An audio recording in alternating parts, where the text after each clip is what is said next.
Hello everyone, welcome to Delusion. I'm Sunshine. In our culture, there always seems to be a voice saying that you need to climb higher, stand out, and become that so-called person at the top. From a young age, we've been indoctrinated with countless standard answers for success, like having a respectable job, a happy family, or a collection of numbers in a bank account. It seems that once you achieve these things, you've secured your ticket to happiness. But have you ever had a moment, deep in the quiet of the night, where you ask yourself, is this really the happiness I want? Or perhaps, does happiness even have a definitive answer? Today, we want to talk about a film that explores the search for answers, a movie that many people consider a must-watch classic about life. That film is The Pursuit of Happiness.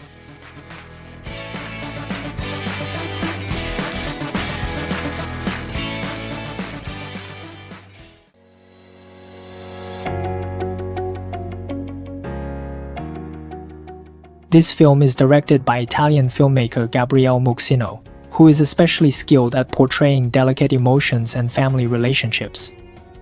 For example, another tearjerker he directed, 7 Pounds, also stars Will Smith. The unique aspect of The Pursuit of Happiness lies in the fact that it's not merely a fictional story but is adapted from the true-life experiences of Chris Gardner, an American investment expert. Adding to the intrigue, the actor who plays Christopher, the son in the film, is none other than Will Smith's real-life son, Jaden Smith. The emotional connection displayed on screen between this real father and son is something no amount of acting could substitute. That natural kinship brings the film's authenticity and emotional impact to a peak. The story's protagonist, Chris, lives in 1980s San Francisco. He's a bright medical device salesman who unfortunately bet all his savings on a product called the bone density scanner. While it's twice as expensive as an X-ray machine, its clarity is only slightly better, making it nearly impossible to sell. The strain of daily life hangs like a dark cloud over his household. His wife Linda works 2 jobs but still cannot fill the financial gaps, and arguments have become part of their routine. Just as Chris hits rock bottom, he encounters a man driving a Ferrari with a face full of happiness. Unable to resist, he asks, "What do you do? How can I be like you?" The man replies, "I'm a stockbroker." That word is like a lightning bolt piercing Chris's darkness. He decides to change paths and secure an internship at a prestigious securities firm. Despite the internship lasting 6 months without pay and only one of 20 interns being offered a full-time position, Chris resolutely grabs the opportunity. But just when he thinks his life is about to turn around, an even greater setback arrives. His wife, weighed down by desperation, leaves him. Their landlord evicts him and his 5-year-old son from their apartment. Thus, San Francisco's streets gain a homeless father and son. Together, they sleep in shelters, subway station restrooms, and on bitterly cold nights, when the iron doors shut them out, Chris can only hold his sleeping son, brace the door with his foot, and silently weep. During the day, he navigates the elite world of Wall Street in his one presentable suit, chasing a slim 5% chance of success. At night, he drags his weary body to race for shelter beds with his son in tow. Just when it seems everything has gone horribly wrong, an unexpected phone call brings news that alters Chris's life forever. The film's most ingenious touch is its English title, The Pursuit of Happiness. The word happiness is deliberately misspelled. This isn't merely a linguistic play, it poses the central question that runs throughout the movie: what kind of happiness are we truly pursuing in life? For Chris, the happiness he seeks seems quite tangible: a stable job, a roof to shield them from the elements, and a better life for his son. This is a material kind of happiness, addressing survival needs. But as the story unfolds, you realize the director is probing into the concept of a correctly spelled happiness. Where does it come from? Is it the overwhelming joy of receiving a job offer? Yes, but not entirely. The film provides us with a deeper answer. One of the most striking scenes shows Chris and his son unable to afford a motel, so they pretend to play a time machine game and hide in a subway restroom overnight. As someone outside hammers on the door in frustration, the restroom light flickers dimly. Chris holds his son tightly, braces the door with his foot, tears slipping silently down his face. At that moment, he's a complete failure, a man who owns nothing, not even the ability to provide his child with a safe place to sleep. Yet simultaneously, he is the wealthiest man alive because he shields his son from the world's malice and danger using only his own body. He protects the innocent fantasy of the time machine in his son's heart. That moment of fatherly love, that persistence and tenderness in the face of desperation, is itself a form of happiness. It tells us that happiness isn't always a goal to chase. Often, it's a state of being felt during the process. It's hidden in every stride of the journey, in every rejection followed by rising determination, and in every smile shared while finding joy amid hardship. So, at the end of the film, when Chris finally secures the job, he doesn't erupt in celebration but quietly walks into the crowd, clapping for himself.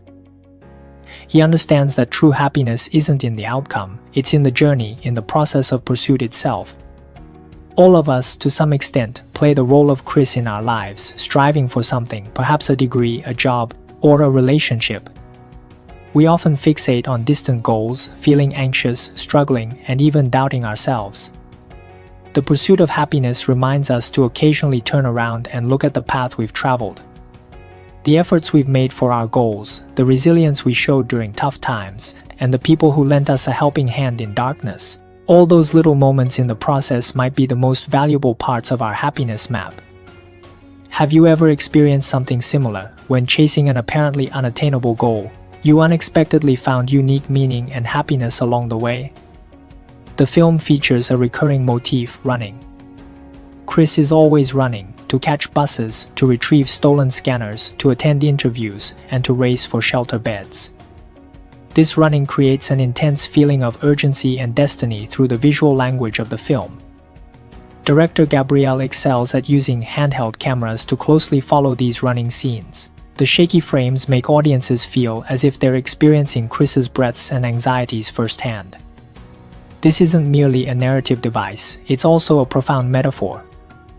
Running symbolizes Chris's race against time and his battle with fate.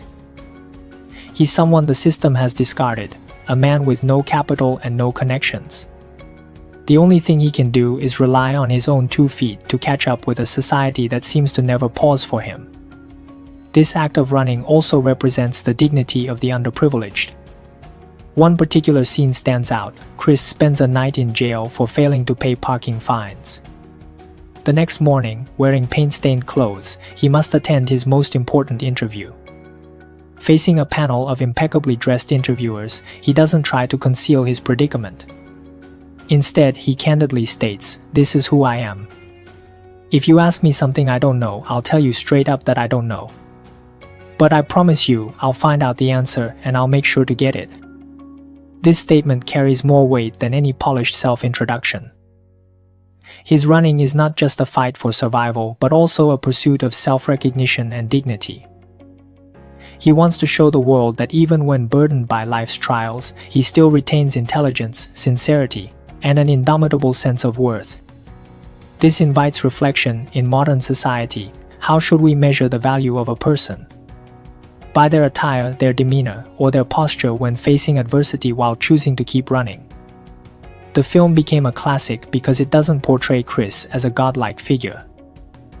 He possesses all the flaws of ordinary people. He feels frustrated, gets angry, and even lies to his son. Yet what's truly remarkable about him is his unwavering commitment to his role as a father. Despite his own despair, he strives to maintain dignity and serve as a role model for his son. He turns the cold scanner into a time machine, and he reminds his son on the basketball court to protect his dreams. This delicate flower that blooms from the mud is profoundly moving. It shows us the immense strength an ordinary person can muster when repeatedly struck by life's challenges. This strength isn't superhuman, it's the fundamental brilliance of humanity, responsibility, love, and an unyielding sense of hope. The film's most iconic and widely shared quote is the one Chris says to his son on the basketball court: "Don't ever let somebody tell you you can't do something. Not even me. You got a dream, you gotta protect it. People can't do something themselves, they want to tell you you can't do it." If you want something, go get it. Period. This translates to, don't let anyone tell you that you can't become someone, not even me. If you have a dream, protect it. People who can't do something themselves will tell you that you can't either. If you want something, go get it. That's it. The power of this quote lies in its breaking of love's shackles. Often, parents or the closest people around us, under the guise of acting in our best interests, clip the wings of our dreams. With their experience, they may warn that a path is too hard to follow or a dream too far to achieve. Yet Chris, a father who cannot even guarantee his son's basic needs, offers him the greatest gift, the right to believe. He removes himself from the equation, saying, "Not even me." This is an extraordinary act of self-transcendence. He acknowledges his own current failures but refuses to let them become the upper limit of his son's aspirations. This quote encapsulates the film's spiritual essence.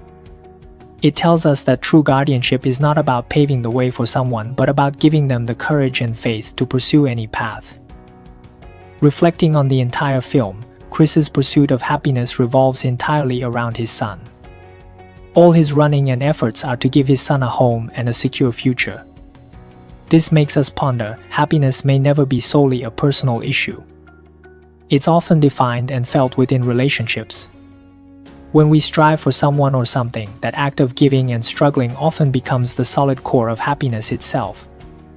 At the film's end, Chris achieves his long-desired job. He steps into the bustling crowd with tear-filled eyes. Life gives him an answer, though this answer is not the end point. Because the act of pursuing is never-ending. Throughout our lives, we play different versions of Chris, constantly confronting new challenges and redefining happiness. So, in your own journey, what is the happiness that makes you willing to run and protect? That's it for this episode. Good morning, good afternoon, and good evening. This is Delusion. We'll see you next time.